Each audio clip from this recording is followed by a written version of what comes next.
I'm not chair of very many things, I'll tell you what. Oh, boy. Sorry about that, Charlie. No, thank you. I appreciate the reminder. Now that we've had the reminder, we'll have a roll call.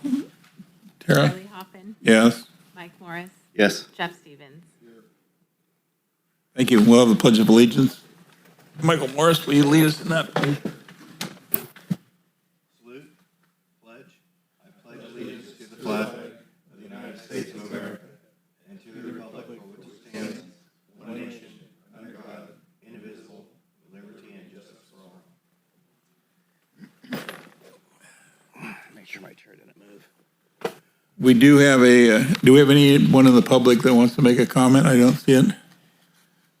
Gosh, it's not the same without the girls here anymore. We'll move to the consent calendar. I'd entertain a motion to approve the consent calendar as Make a motion. presented. Second. All those in favor signify by aye. Aye. Thank you. Motion carried. We get the executive director's report. Is that you, Drew? This is by far my favorite part of any board meeting that I attend throughout the year. So Seth has some slides put together on where our funding is. So go ahead, Seth. Show them the money. Okay. Yeah. So the only thing we have on for the informational report this month is just a kind of recap of where we sit financially in the apportionment of the assessment. For our new board member, the main purpose of this entity is to collect revenues from the benefit area within the Feather River West Levy Financing Authority assessment and apportion those revenues to the LDs. And so what the board did back in June was adopted its budget of about $2,325,000 net of any general benefit expense, the revenues that come into LD9 from its property taxes. The net levy of the assessment was $2.25 million and change.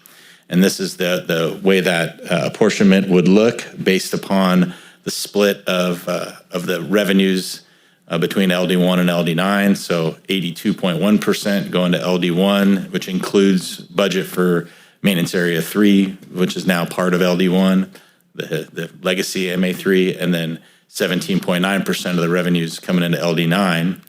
So the first apportionment, which was received, we basically look at how much cash is in the bank from the county. There's about 1.347 million and change in the bank as of the middle of January when we ran that trial balance report. We net from that a reserve for the Feather River West Levy Financing Authority of $96,251. That's what was in the budget. This money is used, there's two purposes for this money. It's number one, to pay back Sutter Butte Flood Control Agency for the formation of the assessment district in the JPA.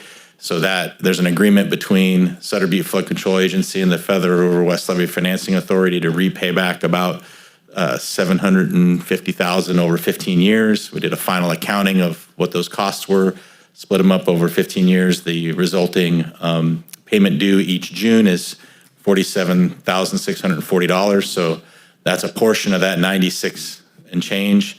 The remaining is used to actually pay the expenses of Frwlfa, which include assessment admin, like working with our consultant Wildan to pay their expenses. There's some liability insurance for the agency and some professional services and support that are provided to the agency. So once we net that from the first payment so that money is in the bank, the remaining funds of $1,251,000 get split between the 82.1% and 17.9% as follows. So Drew's next action is to process a journal from the county to move that money from Feather River West Levy Financing Authority to LD1 and LD9. So a little bit over $1 million. This same process will happen in April, and then any after the April tax bills, so sometime in May.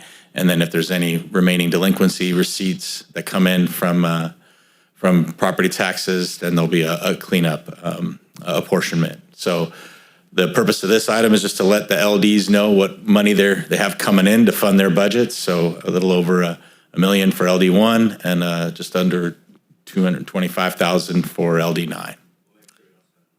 Yep. And so that should be consistent with the budgets that were approved by the LDs for the year. Seth, I understand what you've said quite well, but while you're there, and I don't know if this question's for you or for Michael, but I think it would be helpful to Jeff Stevens where he came on board with the Board of Supervisors after we did Frwlfa to fully understand the involvement and the need for Sutter County in this process. I don't know if you could brief him without any kind of Brown Act violations or It's just, anything like that, but I don't know if it's necessary for this meeting, but I think it would be good information for Jeff, quite frankly. I tried to give him a crash course about 30 seconds before this meeting, but I'll just kind of repeat that so maybe it sticks. The benefit area, the properties that benefit from levy maintenance of LD1 and LD9's areas extend generally further west than the jurisdictional boundaries of LD1 and LD9. And so in order to collect an assessment from those properties, you got to be within the jurisdictional boundary of the entity, and to amend those boundaries would take a long, drawn-out LAFCO process.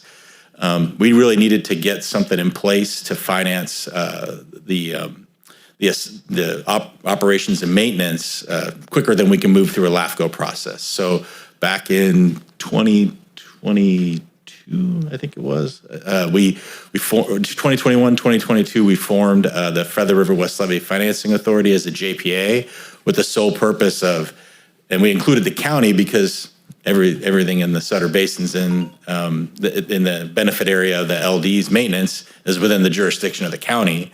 So that allowed us to create an assessment that would otherwise be able to levy charges on those properties and apportion the benefit appropriately.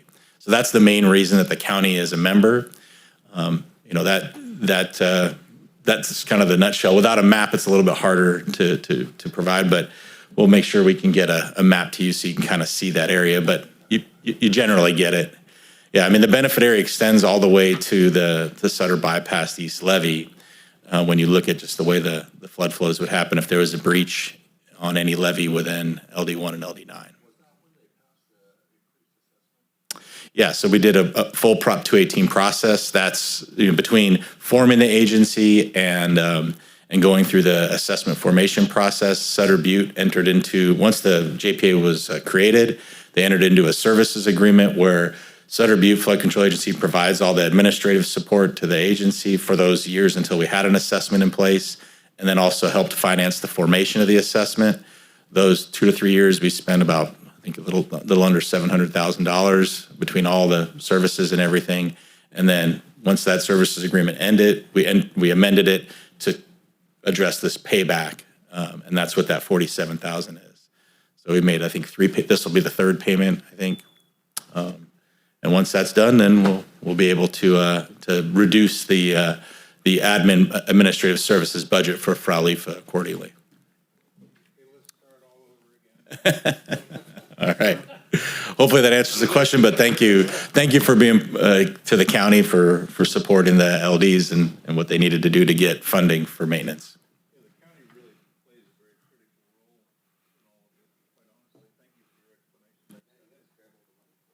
Yeah. All right. That's it. That concludes my report, and I think that's all we need.